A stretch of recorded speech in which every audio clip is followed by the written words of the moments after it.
Halo semuanya, selamat datang kembali di video analisa harian XAUUSD bersama Amandana. Dan ini adalah analisa harian XAUUSD pada hari ini, tanggal 10 September 2025, hari Rabu. Seperti biasa, jika kalian semua suka dengan videonya, jangan lupa like dulu videonya, subscribe bagi belum subscribe, hidupkan lonceng, dan di-share ke yang lain. Oke, jadi di sini ya, sekarang ini hari Rabu.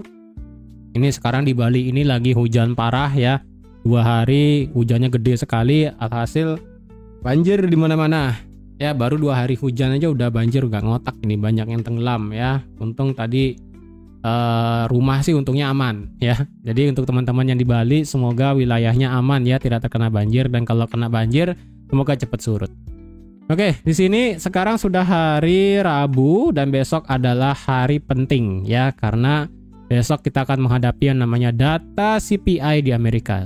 Tapi sebelum itu, di sini saya mau infokan sedikit untuk sekiranya bagi teman-teman yang ketinggalan kemarin untuk mengikuti webinar Golden Entry, yang dimana di sini akan dibagikan cara strategi scalping gold yang otomatis akan diberikan ada yang namanya indikator untuk mengetahui bagaimana scalping di XAUUSD. Time frame-nya itu ada M1 dan juga M5.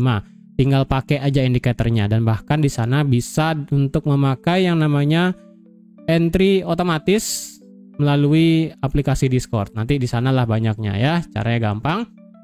Jadi bagi yang ketinggalan kemarin, pada kesempatan kemarin sekarang sudah dibuka untuk batch yang kedua yang akan dilaksanakan Jumat minggu depan tanggal 19 September jam 8 malam ya. Jam 8 malam, jam 19.00 WIB. Jadi bagi yang ingin ikut webinar batch 2 di sini bisa langsung kontak WhatsApp admin yang ada di kolom deskripsi di bawah, atau nanti semisalnya jika saya kasih link pendaftarannya bisa langsung ke pin komen yang ada di bawah juga. Oke. Nah, sekarang sudah tanggal 10 ya. Ini kalau kalian lihat marketnya akhirnya kena pas di 3675. Apakah pas kena di 3675 kemudian ada aksi profit taking? Ini hampir banget ya, karena kalau kalian lihat saya kan gambar 3675. Marketnya itu kenanya di berapa? 3674,87. Kalian bisa lihat tuh, sisa lagi 13 poin ya, literally sisa lagi 13 poin pas di 75. Kemudian marketnya dari yang nge-spike naik, nge-spike turun, langsung ke bawah sampai akhirnya kena di angka 22 di M30 area demand-nya di sini ya. Nah, ini pas banget nih, sekarang sudah kena area demand.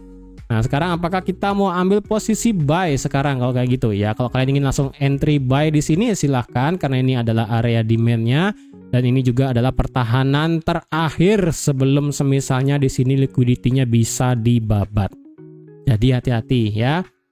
Kalau ini pertahanan demand-nya tidak bisa ditahan, kemungkinan ya sudah, ini marketnya bisa lanjut turun sampai ke 3605 ataupun bisa untuk ngetes 3600.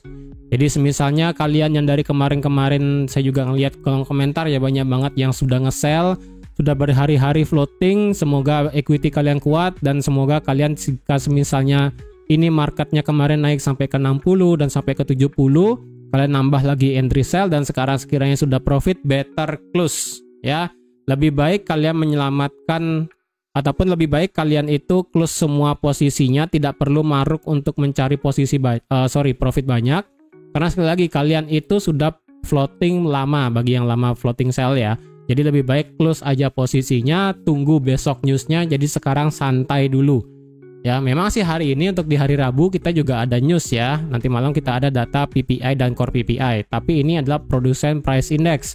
Lebih better adalah besok, yaitu Consumer Price Index. Jadi sekiranya kalian hari ini sudah profit bagi yang sell-nya averaging ataupun layering banyak dan sudah berhari-hari nggak close-close. Jadi sekiranya kalau ini posisinya sudah minus cuma 1%, minus cuma 0,5%, ataupun baru profit cuma 1% kurang, better close aja. Mungkin kalian yang kemarin-kemarin floating loss-nya besar, tiba-tiba habis itu ketika dia turun di sini sudah mengecil loss-nya ataupun BE atau enggak profit kecil, better close.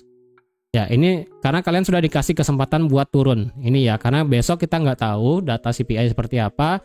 Apakah ini adalah suatu posisi adjustment atau ini adalah mengindikasikan kemungkinan besok terjadi reversal, kita tidak tahu. Jadi at least bagi yang sudah sell panjang dari bawah dan terus nge-sell sampai atas, kalau sudah profit ataupun kecil sudah loss-nya ya, cut loss aja bagi yang sudah kecil loss-nya. Kemudian bagi yang sudah profit dikit, close aja semua ya. Saran saya cuma itu. Karena saya lihat di kolom komentar banyak banget yang nge-sell ya kan, sudah berhari-hari nge-sell. Jadi kalau ya semoga kalian dapat profit lah ya. Oke, hari ini kalau dilihat PPI nanti malam ya, diperkirakan PPI-nya itu adalah PPI-nya diperkirakan akan turun dari 0,9 ke 0,3, sedangkan core PPI-nya itu juga turun dari 3,7 ke 3,5. Rata-rata sih ini PPI-nya bakal turun semua ya. Jadi kemungkinan jika PPI-nya ini turun, ya berarti otomatis bisa melemahkan USD dan gold bisa ujung-ujungnya naik lagi gitu kan. Nah, kemarin kita juga ada satu di sini ya, ada non-farm payroll annual revision. Ini revisinya dari minus 818.000 ke 916, lumayan sih. Ya. Apakah ini berdampak? Ini kan pas banget jam 10 ya. Kalau kalian lihat ini jam 10 itu marketnya naik sampai ke 75 kemudian drop. Apakah gara-gara revisi NFP itu marketnya mengalami drop di sini? Saya rasa enggak sih ya. Market ini lebih kepada aksi profit taking.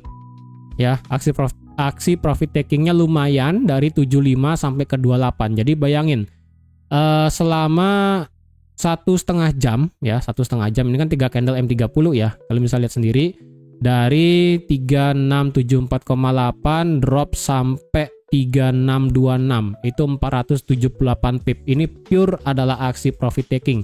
Sama kayak kemarin ya. Di sini dari 3563 sampai paling bawah itu adalah 3510. Ini pure aksi profit taking. Jadi kalau semisalnya marketnya ini mulai reverse lagi naik, ya udah, artinya profit takingnya sudah banyak yang keluar gitu kan. Makanya saya bilang tadi di awal, kalau ada yang sudah nge-sell dari ujung ya kan, kemudian sudah floating sell banyak, better close ya, itu aja sih. Nah, untuk dari segi kalender ya, kemudian kalian tahu juga kalau misalnya kalian perhatikan berita-berita yang sempat update kemarin, masalahnya adalah dari segi geopolitik dulu ya. Dari segi geopolitik bahwa antara Israel dan Hamas, ini saya urut dulu ya. Antara Israel dan Hamas katanya bakal ada ceasefire yang akan ditengahi oleh Trump, yang dimana Trump itu akan memberikan suatu bukan perjanjian sih, lebih tepatnya lebih kayak nota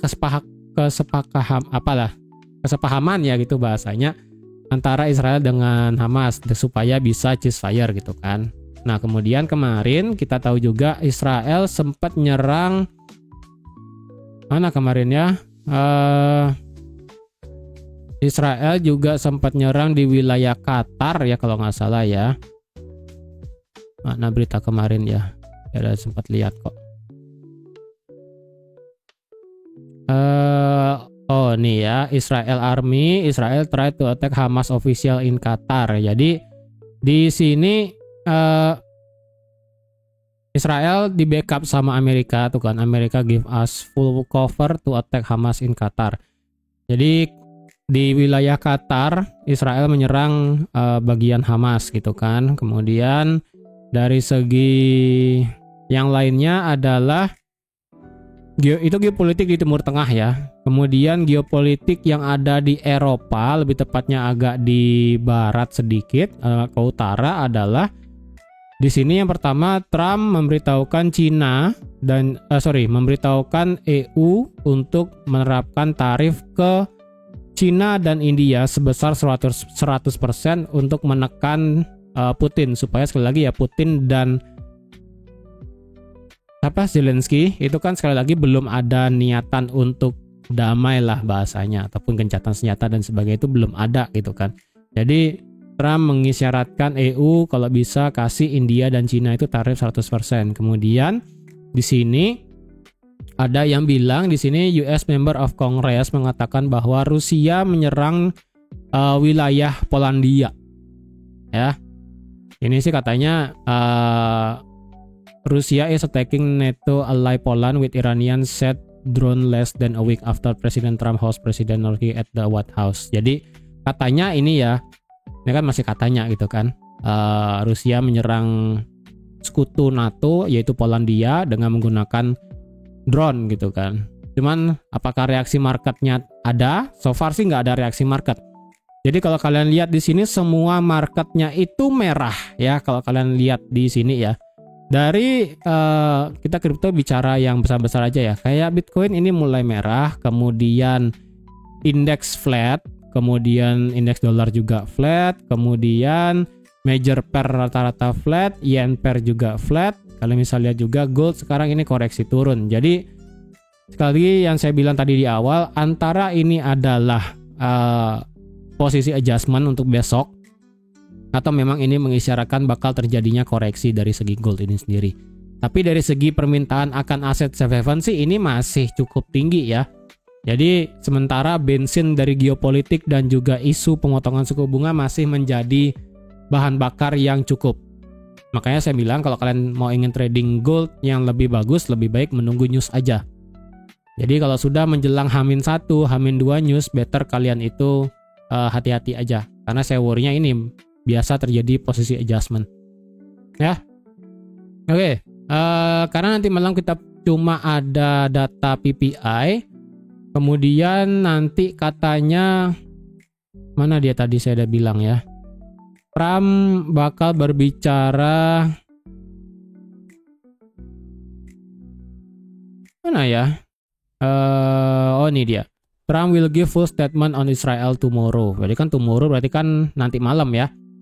Jadi nggak tahu nih apakah beliau ada ngoceh lagi masalah Israel dengan Hamas atau dan sebagainya, kurang tahu. Kemudian dari segi tarif ya, update dulu sedikit. Dari segi tarif antara Trump dengan pengadilan perdagangan, itu argumen dari Trump bakal disampaikan di November. Jadi apakah nanti argumen dari Trump itu bakal memberikan syarat bahwa benar Trump itu memberikan tarif yang legal, atau benar dari segi pengadilan bahwa Trump itu memberikan tarif secara ilegal.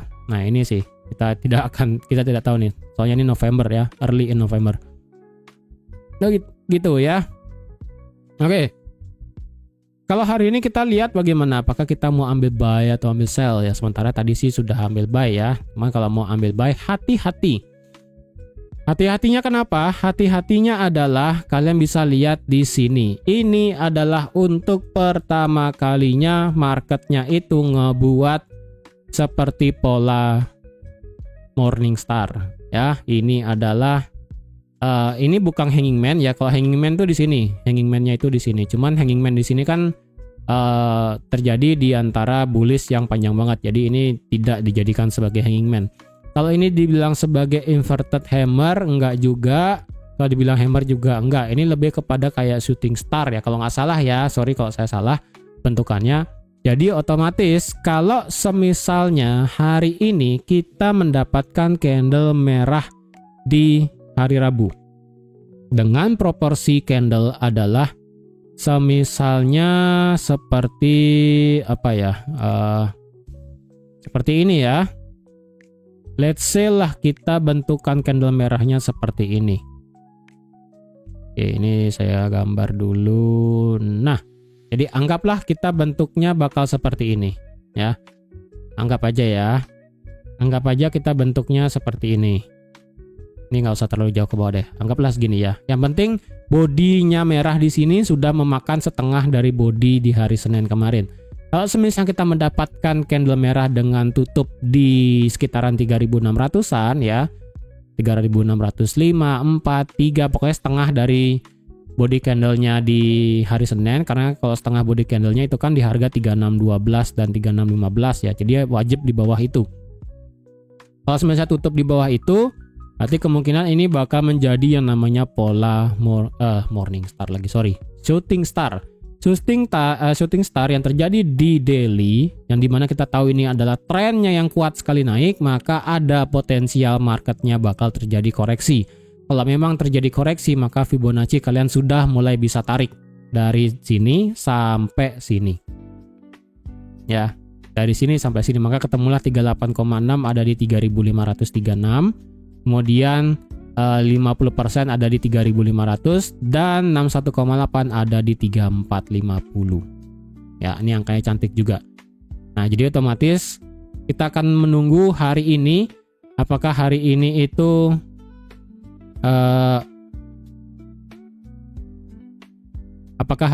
itu menjadi bearish atau tetap menjadi bullish atau diam di tengah-tengah. Semoga sih ini menjadi bearish sih. Jadi kita bisa melihat yang namanya koreksi yang sehat, karena semenjak break 3,5 nggak ada koreksi dari segi daily, break 3.600 juga nggak ada koreksi, ya kan? Beneran ini sekalinya lompatnya udah cukup banyak gitu. Jadi semoga terjadi koreksi aja sih. Kalau ditanya saya ada open posisi atau enggak, jujur saya tidak ada. Ya, saya tidak ada open posisi sama sekali. Jadi lebih baik saya menunggu untuk besok kalau mau open. Nah, untuk sekarang dari segi indikatornya ya tetap ya ini naik semua, indikatornya belum ada menandakan penurunan secara daily. Kalau dilihat apakah daily ini worth it dibilang sebagai bullish fair value gap. Ya, ini bisa dikatakan bullish fair value gap, marketnya juga sudah masuk dari bullish fair value gap-nya ya kan. Tapi kalau saya boleh bilang sih hati-hati aja dengan satu candlenya di sini ya. Satu candle kemarin itu memang dia nggak punya ekor bawah, tapi rejection-nya itu lumayan besar. Jadi bearish itu bisa dibilang menangnya besar ya, dari atas sampai bawah. Dari 3 berapa nih? Kemarin dari 3674 sampai 3624. Jadi bayangin dari dari 3674 tutup market itu sampai 3624, tidak ada ekor bawah kalau boleh saya bilang di sini ya. Sih nggak ada ekor bawah sih itu ya, nggak ada ekor bawah. Jadi kalau hari ini dia menciptakan ekor bawah, hari ini dia itu naik dulu ya. Hari ini dia itu naik dulu. Naik dulu atau turun dulu ya? Sebentar, saya lupa. Pembukaan hari ini naik dulu ya, turun sih dia. Turun, kemudian dia naik, kemudian dia turun. Nah, kalau dibilang sih kalau hari ini potensial dia untuk membuat bearish sih bisa aja. Cuman sekali lagi, hari ini ada news soalnya dan besok juga ada news CPI. Jadi konfirmasinya kalau bisa hari ini antara dia memang membentuk shooting star. Shooting star lagi. Ya, shooting star atau pola evening star. Aduh, saya kalau udah ngomongin candlestick pattern tuh kadang saya lupa ya. Ini lebih ke shooting star. Kemudian kalau evening star ya udah ini hijau, merah wajib. Atau nggak shooting star yang valid adalah ini merah, kemudian ditutup dengan candle merah. Itu lebih bagus lagi. Cuma itu kita masih menunggu ya, tidak bisa sekarang. Dari segi H4, kalau kita lihat apakah sudah mulai memberikan perubahan tren. Kalau dilihat secara H4, memang H4 di sini marketnya itu sudah mulai ngebuat yang namanya change of character dengan proporsi adalah penutupan candle. Karena kalau kalian lihat secara H4, saya delete nggak ya? Nggak deh, saya nggak delete ya. Secara H4, ini memang marketnya naik ya, naik. Kemudian ini kan dia ngebuat low dulu ya. Dia ngebuat low dulu, ngebreak ini, kemudian dia naik. Kemudian dia buat turun, kemudian dia buat naik, kemudian dia drop di sini. Nah, kalau dilihat ini kan berarti marketnya sudah membuat yang namanya change of character secara H4. Oke. Sorry, ini kurang panjang. Nah, ini kan marketnya sudah memberikan change of character dengan close candle di bawah 3636. Jadi secara H4 mulai ada indikasi marketnya itu bakal mengalami retracement. Ya. Kalau dilihat di sini contohnya kenapa tidak di sini terjadi change of character? Karena kalau kalian lihat di sini contohnya adalah ini marketnya naik, kemudian marketnya turun, kemudian dia marketnya naik. Kalian bisa lihat penutupan H4 ada di mana? Di sini. Ya. Walaupun memang dia ekornya panjang sampai sini, tapi kan penutupan H4-nya di sini. Ya, penutupan H4 di sini itu masih lebih tinggi daripada low terakhir dari higher low-nya di sini. Tuh, makanya di sini kalau dibilang sebagai inducement oke, tapi kalau change of character enggak gitu. Ya, beda dengan yang barusan terjadi. Kalau di sini marketnya memang sudah close candle dari harga 3636. Apakah potensi bakal terjadi penurunan? Bisa aja, sekali lagi ya, karena hari ini ada news ya kan. Kalau dilihat dari segi H4 ini sudah mulai ada tanda-tandanya turun. Kalau dilihat dari segi stokastik dan juga RSI, stokastiknya ini masih diam di atas, masih belum turun. Turunnya pun ini masih malu-malu, secara RSI pun ini masih bertahan di atas 60 ya. Belum mau drop di bawah 60, bahkan drop di bawah 50 pun juga enggak. Jadi overall ini masih bullish ya. Sekali lagi, secara memang indikator itu telat ya, price action itu paling cepat. Cuma kalau mau lebih confident, saya pribadi sih ngelihat dulu apakah momentumnya memang sudah mulai berubah shifting cepat atau ini masih hanya sebatas koreksi. Kalau saya pribadi kalau ngelihat H4, saya perlu momentum dari segi RSI. RSI-nya kalau bisa drop di bawah 60 dan dibarengi dengan stokastik yang keluar juga di bawah 70, maka itu akan mengindikasikan marketnya sudah mulai gas untuk koreksi ke bawah. Itu. Tapi karena sekarang ini masih malu-malu, jadi masih susah untuk dibilang secara pasti sudah mulai koreksi atau belum gitu ya. Tapi kalau dari segi H4 ini sih sudah membuat chance of character yang tadi ya. Secara H4 di sini kita ada fair value gap-nya juga, yang dimana di sini adalah rally base rally ya. Yang dimana di sini ada rally base rally-nya, kemudian di sini juga ada resistance become support di 3600. Tapi menurut saya sih di sini ya, ini kan rally base rally ya. Rally base rally H4 di sini saya rasa tidak akan terlalu kuat menahan market sih. Kemungkinan sih marketnya lebih prefer ngambil ini kayaknya nih, H4 3550. Jadi kemungkinan drop ya dalam beberapa jam ke depan, mungkin atau nggak sampai besok. Jika misalnya ini M30 demand nggak bisa nahan, dia bisa turun, retest 3600, sekiranya dia bisa naik tapi gagal, turun lagi, ngetes 3550, baru dia bisa terbang lagi. Kemungkinan sih seperti itu. Ya kalau dilihat dari segi H4 sih marketnya kayaknya lebih prefer ngambil ini, original demand-nya. Kemungkinannya ya, tapi tidak menutup kemungkinan sih dia juga bisa langsung turun lagi sih, bisa juga. Tapi itu kan masih panjang jalan ceritanya. Ya. Kalau dari segi H4, kalau dibilang di mana kita bisa ambil suatu resistance become support-nya. Kalau dilihat dari segi H4, ya ini adalah resistance di 3668 sampai resistance 3675. Ntar coba saya cek daily dulu ya. Untuk dari segi daily resistance, ini apa ya 3575? Oh ini H4 ya, sorry. Ini H4, saya lupa soalnya ya. Ini 3600 daily dan H4.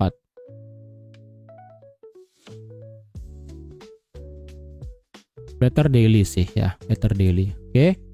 Kemudian ini H4 fair value gap-nya ada. Ini demand-nya. Kalau gitu apakah ini order block di sini bisa dipakai untuk dari segi time frame H4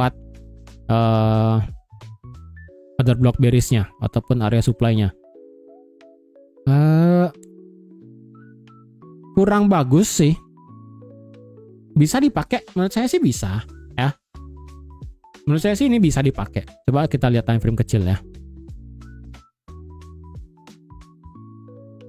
Ya, time frame kecil bisa dipakai. Ya, time frame kecil bisa dipakai nih. Ini engulf yang di engulf lagi. Jadi ini bagus nih untuk sebagai area OB ataupun sebagai area bearish. Ini bisa dipakai. Jadi kalau dia mau nge-sell lagi di atas, menurut saya sih kalau kisaran 3650 ya. 3650 sih kayaknya ya. Sebentar. Saya cari support resistance H4 dulu nih ya. Ini kan H4 3668 nih. Ini H4, kemudian ini 3675, ini saya pakai daily lah. Ini juga ada daily. Nggak usah lah ya. Pakai aja deh ya. 3646. H4 3646 itu apa? Ini resistance pas break retest. Oke, ini lebih ke resistance become support menjadi support become resistance di H4. Oke. Kemudian H4-nya lagi ini udah nggak ada. H1 kita bicara sekarang. H1 Nggak ada, 3646 bukan H1. H1 lebih ke harga ini. 3640. Ini adalah H1. Kalau mau yang intraday harap perhatikan ini ya. Menurut saya sih ini bisa menjadi kunci sih. Kalau ada H1 break di atas 3640, hati-hati. Kemungkinan dia nabrak untuk ngetes 3646, masuk lagi ke area bearish OB-nya, dia bisa lanjut turun lagi. Ingat, ini area demand adalah demand di M30. Bentar, ini kenapa saya ngeliat ini potensi divergent ya? Oh, sebentar. Ini kok divergentnya kayaknya keras nih. Sebentar. Oke, ini divergentnya agak keras sih ya. Ini kalau misalnya lihat nih divergentnya begini ya. Sorry. Ini semuanya divergent tuh ya. RSI, stokastik sama naik semua. Jadi potensial sih ini masih bisa naik. Oke, kembali lagi ke H1 dulu ya. H1. Jadi kalau ada market di atas 3640 berarti otomatis ini marketnya bakal membuat change of character dari segi time frame H1. Kenapa? Ini H1-nya kan begini ya. Ini high, ini low, ini high, ini low, ini high, ini low, ini high, ini low, ini high, ini lower low, lower high dan lower low. Apalagi di sini marketnya sudah change of character dari sini ya. Sini sudah change of character. Nah, ini kan change of character di sini. Ini kan marketnya nggak buat high, higher high, inducement, higher high, kemudian break, ngebuat lower low, kemudian lower high, kemudian memastikan break of structure. Sorry, di sini break of structure ya. Di sini break of structure dan di sini adalah lower high. Dan di sini dibilang break of structure baru, iya. Jadi kalau semisalnya marketnya break di atas 3640, maka potensi secara H1 marketnya bakal berubah lagi menjadi bullish change of character. Ya. Walaupun tadi H4 saya udah bilang ini marketnya lebih cenderung bearish karena sudah change of character dari segi H4. H4 hanya akan berubah lagi menjadi change of character bullish jika break 3675. Karena jalannya bakal seperti ini. Ya high, low, high, low, high, low. Kalau ini ke atas berarti di sini yang namanya inducement valid karena di sini change of character dibalas change of character. Ya, dari segi H4 ini bearish. Kalau dari segi H1 masih bearish asalkan dia tidak ngelewatin 3640. Kalau dia ngelewatin 3640 berarti ya udah itu bullish lagi sih, itu aja. Ya. Kemudian dari segi M30, dari segi M30 ini marketnya sudah kena area demand. Kemudian marketnya mental naik. Nah, di sini di M30 memang ada satu area supply-nya yang baru terbentuk. Yaitu dari kisaran harga 34 sampai 40. Ya. Nah, sekarang kita akan menunggu yang mana lebih kuat menang. Apakah ini M30 supply atau H4 change of character dan juga H1 break of structure ataupun break of structure atau divergent dari time frame 15 menit. Ya, ingat ini divergentnya ini lumayan kelihatan keduanya, stokastik dan juga RSI. Jadi kalau dibilang sama kuatnya sih iya, ini sekarang bisa saya bilang ini sama kuat. H4 price actionnya sudah mulai menjadi bearish, H1 barusan break of structure, M30 tapi kena area demand, M15 terdapat divergent. Ini tinggal menunggu siapa yang menang, apakah time frame besar dari segi price action atau time frame kecil dari segi demand dan juga indicator. Ini jujur agak susah karena agak nggak komplit semuanya. Tapi kalau semisalnya ya, kalau semisalnya market tertahan di 35 let's say, 35 sampai 40 dan pokoknya tidak break di atas 40, maka otomatis pergerakannya bisa melanjutkan penurunan lagi. Sampai mana? Ya ini, untuk membabat liquidity sampai ke 3606. Asalkan dia nggak boleh break di atas 40 aja. Ya.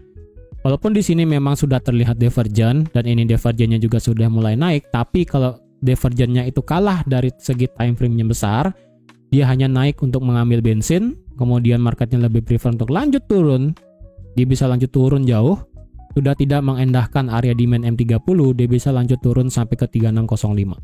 Atau enggak mungkin sampai di 3600 seperti ini. Itu. Jadi kalau ada yang mau sell baru, asalkan market tidak break di atas 3640 silahkan. Kalau ada yang mau buy baru, ini sudah telat. Better nanti kalau buy-nya adalah ketika ngebabat liquidity dan juga retest 3600. Itu aja. Kalau buy di atas 3640 saya rasa agak worry. Kalau kalian ada yang mau nge-sell lagi di atas 3640 yang dimana ini adalah order block bearish-nya yang besar dari segi time frame H1, menurut saya sih ini masih bisa dipakai. Masih bisa. Tapi nanti kita lihat bagaimana reaksinya ya. Jika nanti kedepannya marketnya break di atas 3640, kemudian masuk lagi sekitaran 3650 sampai 55 dan sebagainya, tidak ada penurunan ekstrim ataupun tidak ada rejection besar, hati-hati, justru ini bisa membuat pijakan lebih tinggi. Jadi tentu aja untuk yang mau ambil sell di sekitaran area 46 sampai 68 perlu ada konfirmasi yang pasti ya. Nah sekali lagi ini memang sebagai order block bearish, hanya saja order block bearish di sini bisa tidak valid. Karena market lebih prefer untuk ngelihat ya kayak tadi geopolitik bisa memanas lagi, tarif bisa tiba-tiba naik lagi. Ini bisa nggak berlaku. Dan 75 bisa di break, berarti ya udah 3700 adalah next targetnya. Gitu ya. Jadi hati-hati. Kalau ditanya saya mau ada open posisi apa, kalau saya pribadi sih pengennya open sell.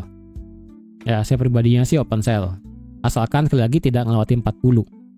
Jika dia memang sudah turun seperti ini, ya. Turun seperti ini, dia naik, nanti dia turun seperti ini. Nah, saya pengennya sih begini. Ya.